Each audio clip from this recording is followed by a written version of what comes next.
Lo que se tiene por sólido a veces se comporta como si la gravedad ya no existiera. Un sistema puede seguir girando cuando quienes lo alimentan ya no comprenden lo que se ha convertido. Aprieta el papel entre los dedos. En la hoja, unas cuantas líneas secas. Un banco católico, la Unión General, quiere recuperar Francia, de manos de las grandes casas de París. Julien Morel, analista financiero, mira las cifras. Todo parece imposible, y, sin embargo, todo encaja. La trampa la ve enseguida. Un banco nacido para tranquilizar a los católicos inquietos por la República, financiado por notables, curas, congregaciones. Una promesa sencilla: su dinero estará en manos de los suyos. Julien sigue la pista de ese flujo discreto. Muy pronto comprende: ya no es un banco, es una herramienta de poder.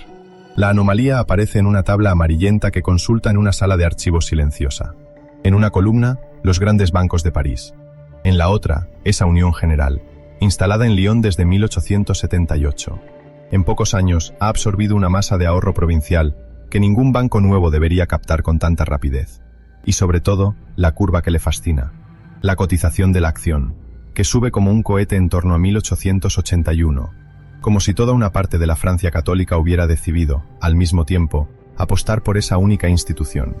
Julien tiene la impresión de estar contemplando un intento de compra del país, con el dinero de quienes creían estar protegiéndolo. La duda se instala. La hipótesis A, la más cómoda, se le impone de manera natural. Al principio se dice que la Unión General, a pesar de sus eslóganes católicos, no es más que un banco más, creado en una Francia que se reconstruye después de la guerra. El Estado debe pagar enormes indemnizaciones. Las grandes casas como Rothschild o el Crédit Lyonnais colocan los empréstitos. Todo el mundo necesita intermediarios para hacer circular el dinero. Lyon, gran ciudad industrial, ve nacer una nueva sociedad anónima que quiere su parte del pastel. Familias católicas invierten, notarios, propietarios, algunos nobles. Confían su dinero a un antiguo banquero de alta finanza, Eugène Bontoux, supuesto conocedor de los engranajes internacionales. Un banco de depósitos, sucursales que se despliegan en provincia, créditos a las empresas locales, un discurso moral para atraer a una clientela desconfiada de París. Un asunto de confianza, nada más. Esta hipótesis salta por los aires con una sola frase, cuando Julien se topa con la lista de los primeros administradores, casi todos vinculados, de cerca o de lejos, a redes monárquicas y católicas militantes. Todo se da la vuelta. La hipótesis B se impone, mucho más inquietante.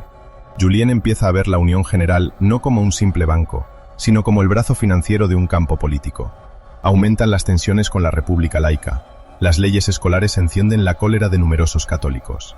En este clima, una parte de la burguesía practicante vuelve la espalda a los grandes bancos parisinos, considerados demasiado ligados a medios liberales, cosmopolitas, hostiles a la Iglesia. La Unión General llega con un discurso perfectamente ajustado: finanzas cristianas, dinero colocado en obras seguras, apoyo declarado a las empresas y periódicos católicos. Julien recompone la mecánica. Las parroquias transmiten los llamamientos a suscribir, la prensa confesional alaba la solidez del banco, los notables provinciales tranquilizan a los ahorradores. El dinero aflora. Con esos depósitos, el banco no se contenta con prestar a unas pocas fábricas piadosas. Toma posiciones en los ferrocarriles secundarios, en el sector inmobiliario, en negocios en el extranjero. Capta flujos que, hasta entonces, pasaban casi obligatoriamente por París. Julien comprende que, detrás de la fachada moral, hay un proyecto: construir un polo de alta finanza católica capaz de competir frontalmente con los Rothschild y los grandes bancos de depósitos laicos. Lo que él tomaba por una reacción defensiva parece un ataque. Luego todo vuelve a invertirse. La hipótesis C le incomoda aún más. ¿Y si, detrás de ese proyecto asumido de poder católico, la verdadera lógica ya ni siquiera fuera religiosa, sino puramente especulativa? Las mismas redes que prometían una finanza moral habrían utilizado el fervor y el miedo de sus apoyos para alimentar un montaje frágil, donde las convicciones servían sobre todo de carburante para una expansión incontrolada. Julien tiene la impresión de que, cuanto más avanza, menos sabe quién llevaba realmente las riendas: los creyentes, los banqueros, o los mercados que pretendían domar. Al pasar las páginas, una sola cosa empieza a obsesionar a Julien: la velocidad. No la doctrina, no los grandes discursos. La velocidad a la que la Unión General crece. Al principio, las operaciones parecen clásicas. Depósitos que entran, créditos que salen, algunas participaciones industriales. Los balances muestran reservas, relaciones con el Banco de Francia, un acceso al redescuento como los demás establecimientos. Nada exótico. Un silencio más pesado se instala en la sala. Luego, a medida que avanza hacia el giro de los años 1880, las líneas cambian de densidad. Las ampliaciones de capital se suceden, las emisiones de nuevas acciones atraen a un público entusiasta, a menudo ya ideológicamente convencido. El título se introduce en la bolsa, primero en Lyon, luego en París. Allí, todo empieza a tensarse.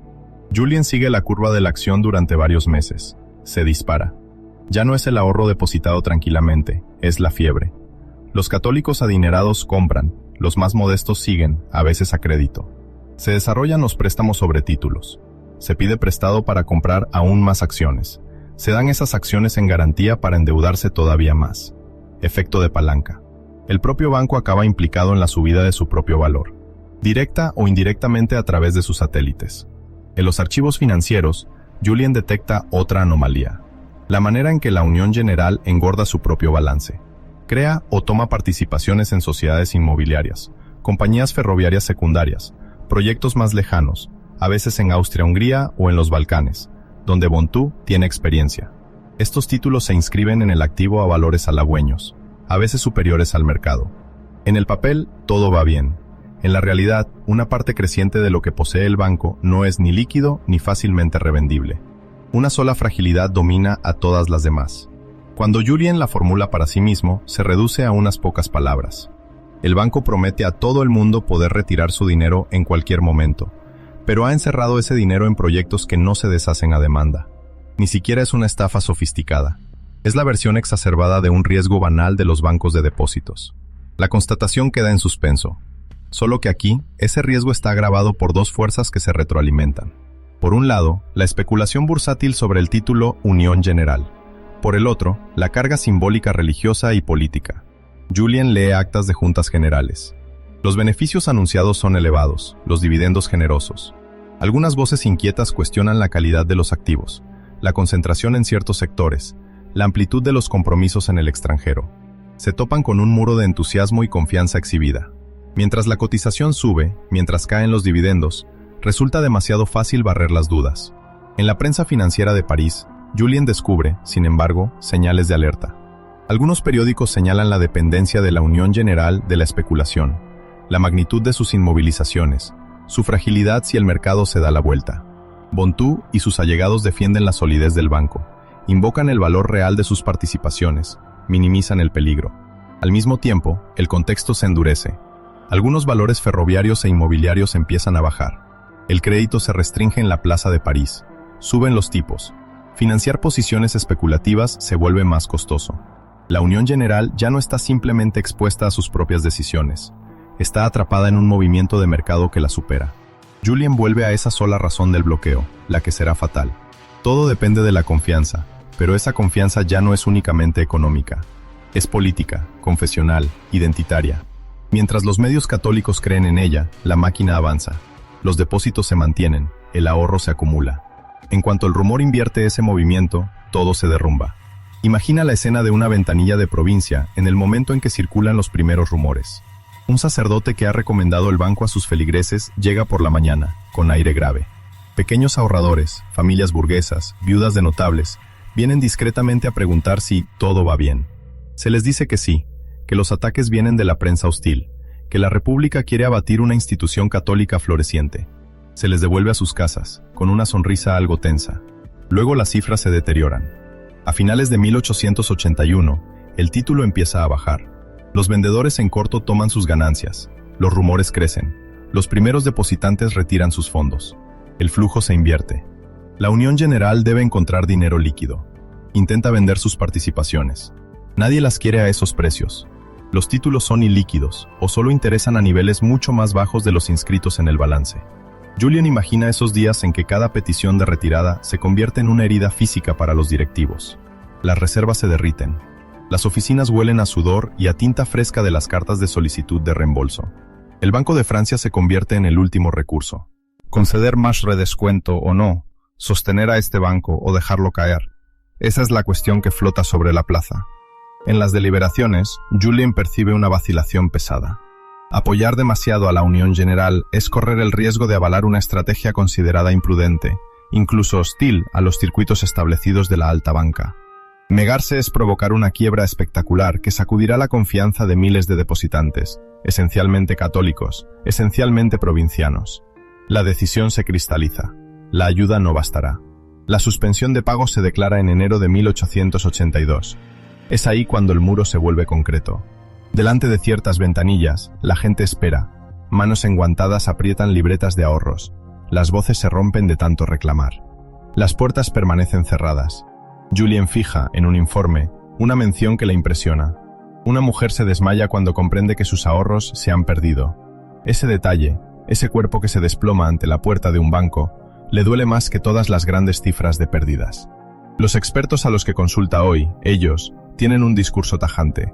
Coinciden en decir que la Unión General fue el producto de una expansión demasiado rápida, mal controlada, alimentada por una mezcla peligrosa de especulación y lealtades religiosas.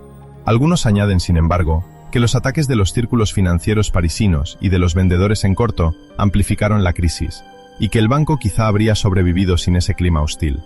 Todos se niegan a admitir públicamente que el miedo profundo sigue siendo el de un dinero que empezaría a circular de forma duradera, fuera de las redes que ellos controlan todavía hoy. Julien, por su parte, quiere entender qué es lo que queda después del derrumbe. Los procedimientos de quiebra los lee casi mecánicamente. Tribunal, síndicos, inventario de los activos, estimación de los créditos, es una letanía fría. De nuevo, las cifras dicen algo simple. Lo que el banco posee realmente, una vez vendido, no cubre lo que debe. Las participaciones registradas demasiado alto, los proyectos lejanos, las inmovilizaciones especulativas, todo eso se transforma en pérdidas secas. Detrás de esos balances, ve a las familias, las congregaciones, las obras católicas que habían colocado allí una parte de sus recursos. Algunas diócesis, periódicos, escuelas financiadas por los ingresos de esas inversiones se encuentran asfixiadas. Fortunas burguesas se evaporan en unos meses. La alta finanza católica, que soñaba con erigirse en bloque autónomo, se resquebraja brutalmente. Lo que sigue tiene menos de drama que de erosión. El ahorro católico, traumatizado, se repliega sobre inversiones consideradas más seguras, rentas del Estado, obligaciones de grandes compañías, depósitos en bancos más antiguos. La idea de un gran banco de inversión explícitamente católico, capaz de rivalizar con los gigantes de París, pierde toda credibilidad. Nadie quiere ya sostener ese proyecto a esa escala. Los circuitos no desaparecen por completo, se fragmentan. Aquí, una caja de ahorros local ligada a una red parroquial. Allí, una obra de crédito más prudente, inspirada por una doctrina social que comienza a buscarse. Pero el sueño de un centro único y poderoso se ha roto. En el plano político, Julien constata que la quiebra de la Unión General es una ganga para algunos. Diputados republicanos la utilizan para atacar a los círculos monárquicos y católicos, denunciando un banco clerical incapaz de gestionar correctamente el dinero que se le confía. La prensa anticlerical se desata, burlándose de esas élites piadosas, arruinadas por un proyecto que quería desafiar a la República en su propio terreno, el dinero. En los periódicos católicos, el tono es diferente. Se insiste en los errores de algunos dirigentes, en la coyuntura, en la violencia de la especulación, más que en la propia idea de una finanza católica organizada. Julien observa que las grandes reformas bancarias no llegan de inmediato. El sistema permanece más o menos igual. Bancos de depósitos y de negocios, gran libertad para la emisión de títulos y la toma de participaciones, control por los tribunales de comercio y el Banco de Francia. Los actores aprenden, se dicen más prudentes, pero el marco no se transforma de golpe. Lo que realmente cambia son las relaciones de fuerza. El Crédit Lyonnais, la Société Générale, las grandes casas de la alta banca consolidan su posición. Recuperan una parte de la clientela de la Unión General, refuerzan sus reservas, vigilan más sus exposiciones más arriesgadas. La diversificación se convierte en una palabra clave. La gestión de riesgos progresa a pequeños pasos, al hilo de las crisis. El sistema, sin embargo, no está inmunizado. Otros accidentes bursátiles estallarán, mostrando que ninguna lección se adquiere nunca plenamente. En los medios católicos, Julien detecta poco a poco un movimiento más discreto. Obispos, teólogos, pensadores, empiezan a reflexionar de otro modo sobre los instrumentos financieros. El fracaso de la Unión General pesa en segundo plano. La desconfianza hacia cierto capitalismo financiero se alimenta de esta experiencia. Se habla más de prudencia, de ética, de límites que no deben traspasarse. Poco a poco, el acento se desplaza hacia obras sociales, cajas de socorro, iniciativas cooperativas, más que hacia la conquista de una alta financiación propia. Lo que se derrumba, para Julien, es la ilusión de que un bando político o religioso pudiera comprarse un país improvisando su propia infraestructura bancaria, como se construye una fortaleza.